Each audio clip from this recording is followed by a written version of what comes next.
On a cold January day in Minneapolis, a confrontation between federal immigration agents and a local resident ended in gunfire, leaving one man dead and a city demanding answers. The man was Alex Preddy, a 37-year-old ICU nurse with no known criminal history. His death became the flashpoint in a growing tension between local communities and federal law enforcement operations. The incident was not just a local tragedy, it quickly escalated into a national story, raising profound questions about the use of force transparency, the speed at which official narratives are constructed in the face of crisis. The story matters because it forces us to examine the systems we rely on for truth justice. The basic facts of the case were immediately contested. Federal officials asserted that their agents acted in self-defense against an armed and dangerous individual. They painted a picture of a targeted operation that went tragically wrong due to the actions of the deceased. Within hours, this version of events was broadcast by top administration officials, solidifying a narrative before most of the public had even heard Alex Preddy's name. In the critical hours immediately following the shooting of Alex Preddy, a powerful and unified message began to emanate from the highest levels of the federal government. Well before a detailed investigation could be conducted, senior administration officials framed the incident as a clear-cut case of self-defense against a violent agitator. Stephen Miller, a senior White House advisor, claimed without presenting public evidence that Preddy was a domestic terrorist. He asserted that Preddy had tried to assassinate federal law enforcement, language that left little room for nuance or doubt. This immediate and severe characterization aimed to control the public's understanding of what had occurred. This narrative was quickly echoed by other key figures.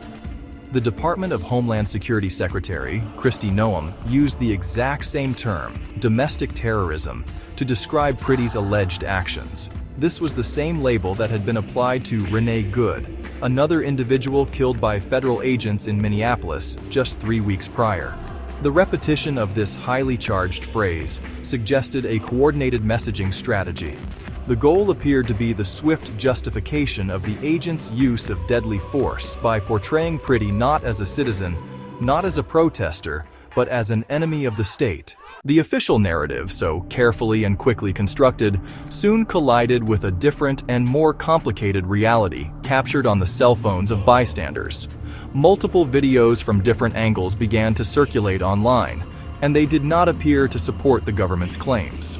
Instead of an armed aggressor advancing on officers, the footage showed Alex Preddy holding a phone in his right hand. In these videos, he is seen directing foot traffic and does not seem to be interacting with the federal officers at all, at least not initially. This visual evidence presented a direct and powerful counter-narrative to the one offered by federal officials. The videos show the moment the situation escalated. Preddy's attention is drawn to a woman nearby who is knocked to the ground during a scuffle with an officer. As he moves to help her up, agents turn their attention to him. They deploy pepper spray directly at his face, and he is quickly swarmed by several officers. The footage shows him being dragged to the ground while still clutching his cell phone. At no point in these initial clips is Preddy seen holding a gun or making threatening gestures toward the agents. The video suggests the confrontation was initiated by the agents in response to Preddy trying to assist another civilian. As investigators and journalists pieced together various video clips, a more detailed and disturbing timeline of the final moments of Alex Preddy's life began to emerge. The footage revealed a critical sequence of events that occurred while Preddy was pinned to the ground by multiple agents. In one particularly clear video, an officer can be seen reaching into the scuffle surrounding Preddy. This officer then backs away from the pile of bodies, holding what appears to be a handgun in his right hand. This moment is pivotal, as it suggests that if Preddy was armed, he may have been disarmed before the fatal shots were fired. The timing of this action is precise and deeply troubling. Video analysis shows that this officer, having apparently removed the gun from Preddy's waistband, is holding the weapon and already turning away from the struggle when the first shot rings out. The interval between the officer securing the gun and the sound of the first shot is estimated to be just 1 second. This evidence raises the most critical question of the entire case. If Alex Preddy had already been disarmed, the shooting of Alex Preddy did not happen in a vacuum. It was the explosive culmination of weeks of escalating tensions between residents of Minneapolis and federal immigration agents operating in the city. This was the third shooting by these federal agents in a 3-week span, a pattern that had sown deep distrust and fear through the community. On January 7, agents fatally shot a woman, Renee Good. The following week, Julio Cesar Sosa Celis, a Venezuelan man, was shot in the leg. These prior events had put the city on notice. Federal enforcement was growing more violent. The rapid succession created a sense of a city under siege, not by criminals, but by federal agents tasked with enforcing the law. Minneapolis officials voiced growing alarm, noting federal agents had carried out 2 of the city's 3 homicides so far this year. That reality fed a narrative of an occupying force acting with impunity. For many residents, Pretty's shooting felt predictable, the tragic outcome of an unchecked federal presence. In the wake of Pretty's death, the public response was swift and forceful. Protests erupted across Minneapolis as citizens took to the streets demanding justice, demanding transparency, demanding an end to the federal operations they said terrorized neighborhoods. The raw anger and grief were palpable. Governor Tim Walz called the shooting sickening and directly demanded the president end the operation. He said Minnesota had had it, signaling a breach with federal authorities. To manage unrest and ensure public safety, Walz activated the Minnesota National Guard to assist police. This was framed as maintaining order while allowing citizens to protest. The governor also announced the state was creating a log of evidence with intent to prosecute any federal agents found to have broken the law. That declaration positioned the state as a potential legal adversary to the federal government. As public outrage grew, video evidence cast doubt on the official story local, and state officials turned toward the legal system as a means of ensuring accountability. A primary and immediate concern was the integrity of the evidence related to the shooting. Fearing that federal agencies might control, alter, or even destroy crucial information, Minnesota Attorney General Keith Ellison and the Hennepin County Attorney's Office took decisive action. They filed a lawsuit against the Trump administration with a singular, urgent goal: to prevent the destruction of any and all evidence connected to the death of Alex Pretty. A federal judge in Minnesota quickly issued a temporary restraining order, a powerful legal tool that explicitly blocked the administration from destroying or altering evidence in the case. It meant that all relevant materials would have to be preserved for future legal proceedings. Body cameras, internal reports, forensic data, communications records. This court order was more than just a procedural step. It was a significant check on federal power. The shooting of Alex Pretty and the administration's rapid response immediately exposed and deepened the nation's political fault lines. Democratic leaders and civil rights organizations condemned the shooting and the official narrative. They called for immediate, fully independent investigations, demanded the release of all unedited video footage, demanded internal documents.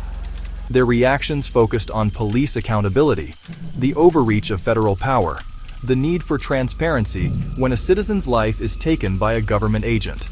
Governor Walz's strong stance and call to end the federal operation framed it as states' rights versus federal intrusion. The federal handling drew fire from Republican-aligned groups, especially gun rights organizations. These groups objected to the idea that carrying a firearm justified deadly force. Gun Owners of America posted, "The Second Amendment protects Americans' right to bear arms while protesting." Republican Rep. Thomas Massey wrote, "Carrying a firearm is not a death sentence. It's a constitutionally protected God-given right."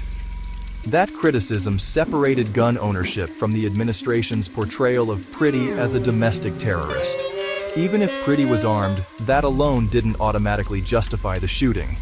It created a rare alliance between civil liberties advocates on the left and Second Amendment purists on the right.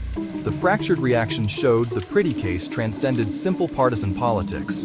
It touched the right to protest, the right to bear arms, the power of federal law enforcement, the right of citizens to be safe from state-sanctioned violence. The administration's law and order versus domestic terrorism framing failed to unite its usual allies. Its rushed messaging alienated groups across the ideological spectrum, intensifying calls for an impartial review of the facts. The decision to label Pretty a domestic terrorist within hours was a strategic messaging choice. When visuals contradict the official story quickly, credibility collapses. Today, nearly a month after his death on January 26, 2026, the case of Alex Pretty remains defined by a chasm between official claims and visual evidence. The central question is no longer simply what happened, but why the initial story told by our government was so different from what videos appear to show. The legal steps taken to preserve evidence provide a crucial safeguard, but they are only the beginning of a long and arduous path toward clarity and accountability. The public is left with a set of urgent and unanswered questions that go to the heart of our justice system. The most pressing question remains: was the use of deadly force against Alex Pretty legally justifiable? Answering this requires a full, independent investigation that meticulously reviews every piece of evidence. All bystander and surveillance videos, unedited body camera footage from every officer on the scene, forensic reports, autopsy, and ballistics, all internal communications records. Only by piecing together this complete puzzle can investigators determine if agents acted reasonably to stop a lethal threat, or if they acted improperly after the threat had been contained. The public deserves to see this evidence for themselves. This case also forces a broader reckoning with the role of federal law enforcement agencies operating within American cities. When federal agents conduct operations like the one in Minneapolis, what are the rules of engagement? Consequently, it is clear that the Minneapolis shooting is causing widespread uproar. We will be here to report on any new information about this terrible event. Therefore, keep watching PulsePoint News, your news channel. Please subscribe to the channel and show your support by leaving a comment and liking our content below. We appreciate your viewing.